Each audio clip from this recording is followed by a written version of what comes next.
Alhamdulillah, baik sahabat-sahabat sekalian. Alhamdulillah kita bisa bertemu pagi ini untuk mengkaji Al-Quran ya. Kita buka dulu. A'udzubillahiminasyaitonirrajim. Bismillahirrahmanirrahim. Wala haula wala quwata illa billahil aliyil azim. Allahumma sholli ala sayyidina Muhammad wa ala ali sayyidina Muhammad kama sholaita ala sayyidina Ibrahim wa ala ali sayyidina Ibrahim fil alamina innaka hamidun majid. Rabbi shrah li sadri wa yassir li amri wahlul 'uqdatan min lisan yafqahu qawli waj'al wazran min ahli. Assalamualaikum warahmatullahi wabarakatuh. Alhamdulillah, jadi hari ini judulnya menapaki jalan yang thayyib. Sebelum kita masuk penjelasan melalui gambar, karena gambar sifatnya ilustrasi untuk memudahkan supaya kita punya visual ya tentang apa yang kita baca. Rasanya kan kawan-kawan juga membaca Al-Quran, tapi mungkin struktur Al-Quran itu nggak mudah ya bacanya ya, ayat demi ayatnya, mengambil hikmah di balik kisah-kisah yang ada. Terkesan seperti loncat-loncat dari satu surat ke surat yang lain gitu. Dari satu ayat tiba-tiba ada sekian segmentasi cerita begitu kan ya, padahal ada rahasia di balik itu gitu. Jadi ilustrasi itu lebih ke arah alat visual untuk memudahkan saja gitu. Baik, kita sama-sama coba lihat di Al-Quran. Yang pertama di Quran surat Fatir ayat 10 ya, jadi ayatnya banyak, nanti di ilustrasinya bisa dilihat ya ayat-ayat yang menjadi referensi, tapi saya hanya pilih 3 ayat yang mungkin sedikit sebagai pendahulu gitu ya, pendahuluan. Jadi di Quran surat Al-Fatir, Quran surat 35 ayat 10, A'udzubillahi minasyaitonirrajim. Bismillahirrahmanirrahim. Barang siapa yang menghendaki kemuliaan, maka bagi Allah lah kemuliaan itu semuanya. Kepadanya lah naik perkataan-perkataan yang baik dan amal yang soleh dinaikkan. Dan orang-orang yang merencanakan keburukan, kalau kalimat Arabnya yamkuruna sayyi'ah gitu, bagi mereka azab yang keras dan rencana buruk mereka itu akan hancur. Nah, jadi itu yamkuruna dari kata makar gitu ya, makar sayyi'ah kalau bahasa Arabnya begitu ya. Yamkuruna sayyi'ati lahum azabun syadid gitu. Nah, jadi ini kalau di terjemahan Al-Quran tuh makar yang apa ya, ditulisnya rencana yang jahat begitu ya, tapi sebenarnya lebih tepat rencana yang buruk ya, karena apa namanya, ada orang-orang yang melakukan sebuah perencanaan, sebuah gerakan di dunia, tapi mereka tidak tahu kalau itu buruk gitu. Jadi bahkan di Al-Quran disebutkan bahwa orang-orang yang kafir kadang-kadang karena mereka tidak beriman pada Allah, tidak membaca kitab, mereka hanya menggunakan akal semata, melakukan banyak inovasi yang maksudnya baik, tapi sebenarnya itu banyak merusak. Tapi ketika dikatakan mereka merusak, mereka mengatakan justru kami orang-orang yang sedang memperbaiki gitu. Nah, mereka bahkan tidak tahu kalau mereka itu merusak. Nah, jadi ini yamkuruna sayyi'ah itu mereka membuat sebuah perencanaan di dalam kehidupan, tapi banyak keburukannya dalam rencana itu karena mungkin ilmunya terbatas, cara melihat segala sesuatu itu hanya menggunakan akal syahwat lah begitu. Nah, kemudian itu yang pertama ya.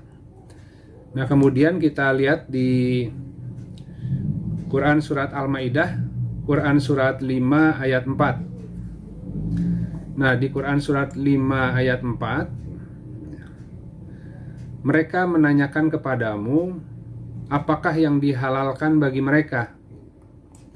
Katakanlah, dihalalkan bagimu yang baik-baik dan buruan yang ditangkap oleh binatang buas yang telah kamu ajar dengan melatihnya untuk berburu.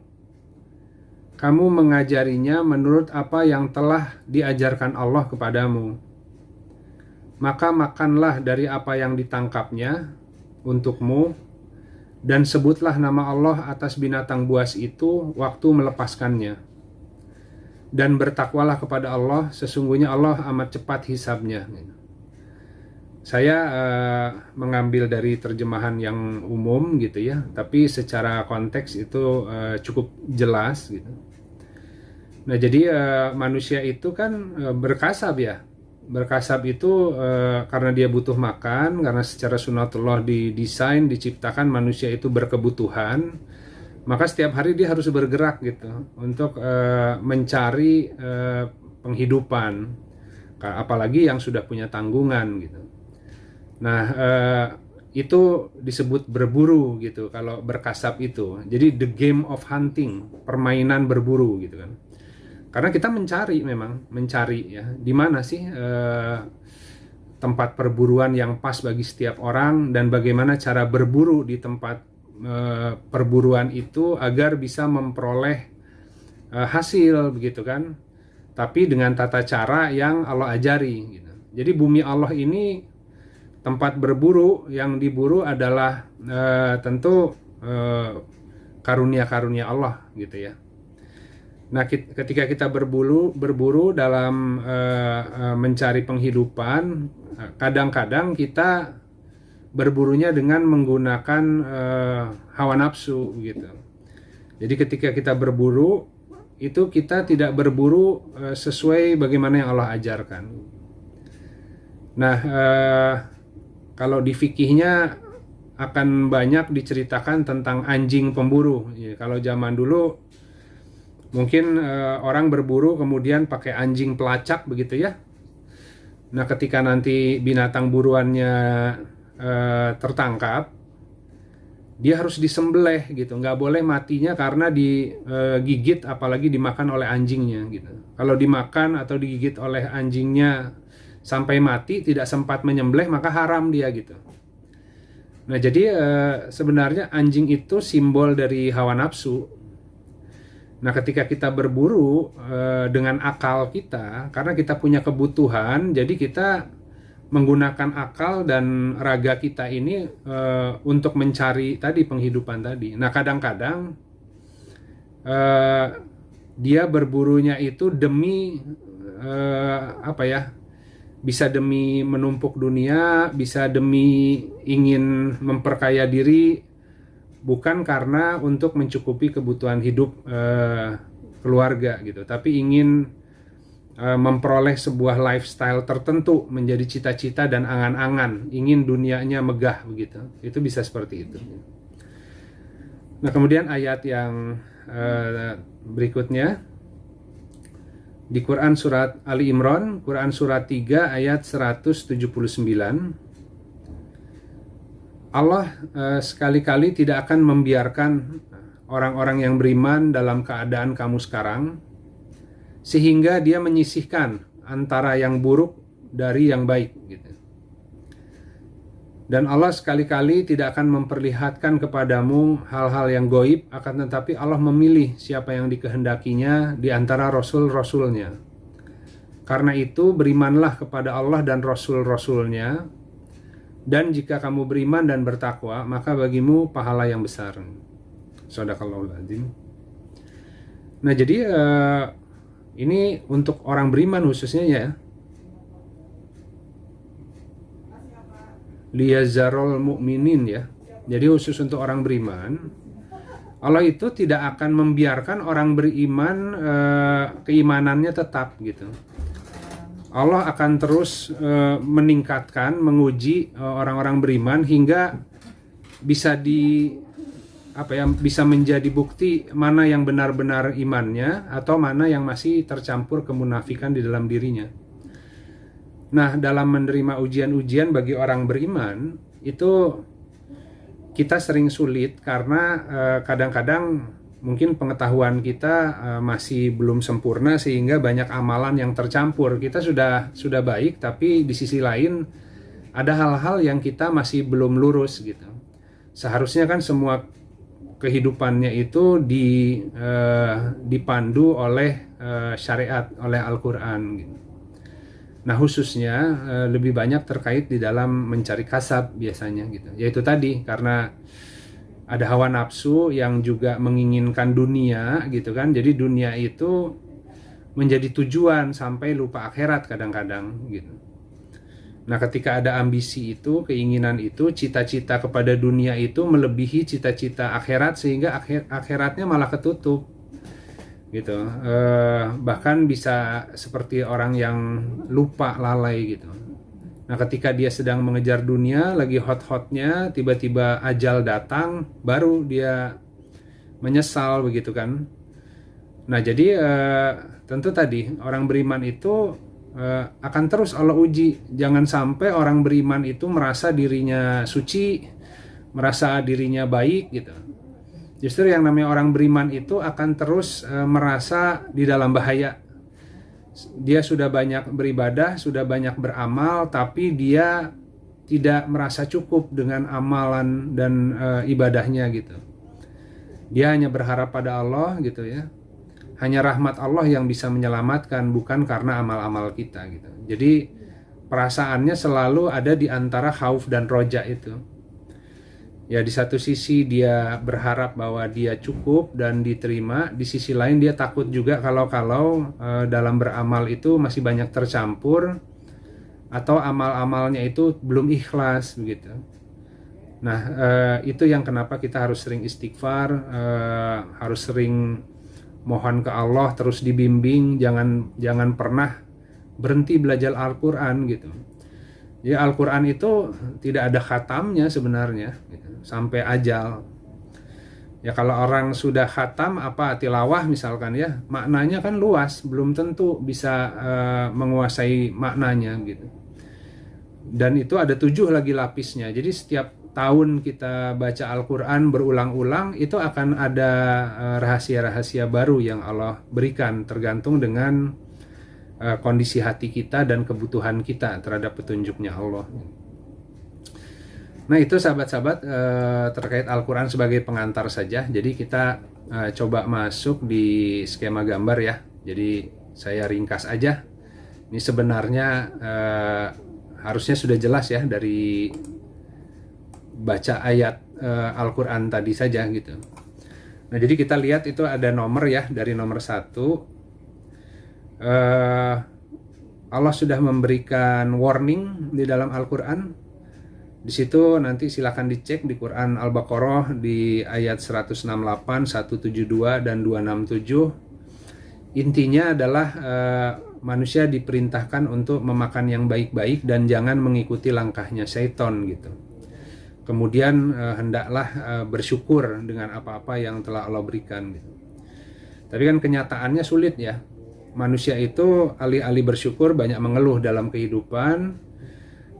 Kemudian tadi karena kurang membaca akhirnya seringkali mengikuti langkah-langkah syaitan gitu. Karena mungkin malah nggak ngerti mana yang langkah syaitan, mana yang bukan gitu.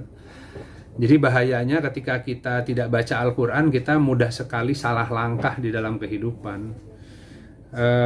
Tentu manusia harus belajar dari sejarah, belajar dari kitab suci khususnya ya, karena Al-Quran kan isinya sejarah itu.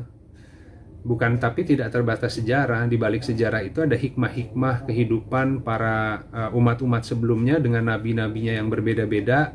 Di sana sebenarnya semua jenis kesalahan sudah ada. Jadi nggak akan jauh-jauh kalau kita melakukan kesalahan itu ya, kira-kira kalau Allah nanti mau mengazabnya dengan bentuk yang seperti apa.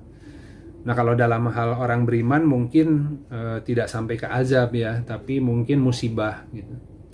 Karena kan kalau musibah adalah sebuah peringatan yang disebabkan karena kesalahan kita gitu. Kalau Allah nggak kasih musibah, justru orang itu nggak tahu kalau dia itu salah dalam kehidupannya. Maka terkadang orang beriman Allah kasih musibah agar punya waktu untuk refleksi dan mengkalibrasi gitu. Karena kalau enggak nanti istidraj, makin tersesat hidupnya, makin celaka gitu.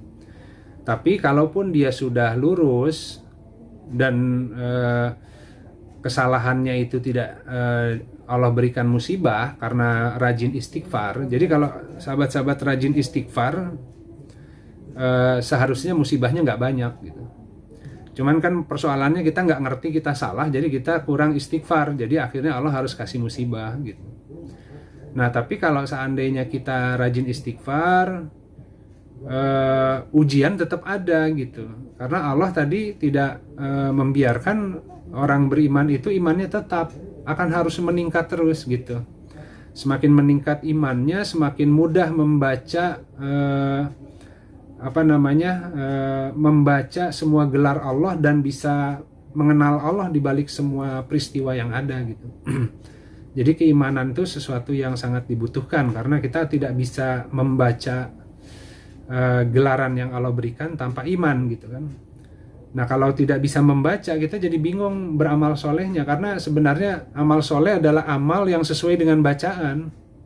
Ya kalau baca Al-Quran, maka baca Al-Quran diamalkan, itu namanya amal soleh. Tapi kalau baca Al-Quran tapi nggak ngerti gimana mau ngamalinnya, jadinya amalnya salah. Kenapa? Karena waktu baca Al-Quran, ayatnya sama yang dibaca, tapi kesimpulannya nggak nyampe gitu, karena kurang paham gitu.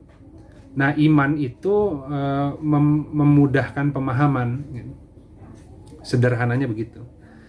Nah jadi tadi ketika dia mulai start itu sudah diberi warning. Kemudian tadi kita bahas di Quran surat 35 ayat 10 Al-Fatir tadi, rencana dan kemuliaan, bahwa kemuliaan itu Allah yang punya. Ya kalau tadi ada rencana yang berdasarkan syai'ah gitu, dia melakukan perencanaan tapi dirinya tuh masih banyak syai'ah. Lawannya syai'ah itu kan hasanah. Jadi yang dia kejar salah, ya ambisinya masih sangat rendah, duniawi begitu ya. Kesombongannya masih tinggi, ya inginnya berkompetisi, inginnya menjadi orang yang paling hebat begitu ya. Jadi ketika dia berencana dengan ambisi-ambisi itu, ya perencanaannya itu jadi buruk gitu. Tidak mungkin berencananya itu ingin bermanfaat bagi orang, bikin sebuah inovasi, rencana yang ini bisa bisa bermanfaat bagi orang banyak, yang sebenarnya nanti orang akan banyak butuh dia, dan kalau dia jual produk yang bermanfaat itu dengan harga yang wajar, dia juga akan terpenuhi kebutuhannya gitu, karena produknya memang baik gitu. Dan ketika dia lagi mengembangkan itu, banyak orang yang terhidupi juga. Ya mungkin perusahaannya terus berkembang, produknya dibutuhkan orang karena manfaatnya besar, dia terus perbaiki. Ya, jadi motifnya bukan melulu profit dan keuntungan, tapi memang bagaimana dia bisa memberikan sumbangan kepada manusia ya melalui produknya gitu. Ya tentu dengan muamalah gitu kan, bukan berarti kemudian produknya gratisan gitu. Nah beda dengan orang yang hanya ingin memperkaya diri gitu. Jadi mungkin produknya kadang-kadang nggak diperhatikan produknya gitu. Yang penting laku, yang penting terjual. Jadi kalau dia milih supplier yang semurah-murahnya tanpa dicek bahwa produk itu halal atau enggak, bagus atau enggak gitu kan ya. Nah itu bisa seperti itu gitu. Nah jadi kemudian tadi ketika kita di awal melangkah itu punya dasar ilmu yang tepat, artinya kalau berencana itu harus dengan hasanah, bukan dengan sayyi'ah gitu. Jadi nggak boleh berpikirnya hanya ingin egois memperkaya diri, tapi berpikirlah bagaimana, apa sih kebutuhan orang, apa sih masalah orang, kira-kira saya bisa nggak ya menciptakan sebuah solusi untuk membantu problem orang itu. Gitu. Jadi tadi ketika dia punya cita-cita ingin bermanfaat di dunia gitu ya, ya tadi dia mencari juga, saya itu apa yang Allah mudahkan, kira-kira problem apa yang bisa saya selesaikan gitu. Misalkan saya senang dunia anak-anak, berarti mungkin dia bisa melihat bahwa apa sih problemnya anak-anak, dan barangkali dia bisa berpikir inovasi menyelesaikan problem anak-anak itu gitu melalui produknya gitu kan ya, misalkan. Nah itu yang disebut hunting game. Jadi dia mencari sebenarnya ladang perburuannya di situ, di mana di situ banyak karunia Allah buat dia, itu di area mana yang paling Allah mudahkan. Nah itu menjadi lahan buruan sebenarnya gitu. Jadi dengan cita-cita yang baik, ingin bantu orang, kemudian dia bikin perencanaan, bikin rencana bisnis, bikin perusahaan, bikin tim. Tapi karena dari awal niatnya bagus, dan dari awal memang produknya itu nggak asal-asalan gitu ya, itu malah berkah gitu. Nah jadi kemudian ketika orang terus berjalan gitu ya, di bawah itu kan ada waktu tuh dari 0 sampai 40 ya. Tengah-tengah itu biasanya disebut hari Furqan, kalau bahasa kita itu usia kedewasaan kematangan gitu. Jadi banyak kalau teman-teman cari di indeks Al-Quran terkait dengan kata 40, nanti ditemukan tuh ketika anak itu berusia 40 tahun dia berdoa kepada Allah, ya Allah berikan hamba tadi ya karunia pertolongan untuk bisa bersyukur atas nikmat yang kau berikan kepadaku dan kepada kedua orang tuaku gitu kan. Itu usia-usia yang menentukan bahwa si anak itu sudah mulai bijak, sudah mulai bisa melihat banyak hal gitu.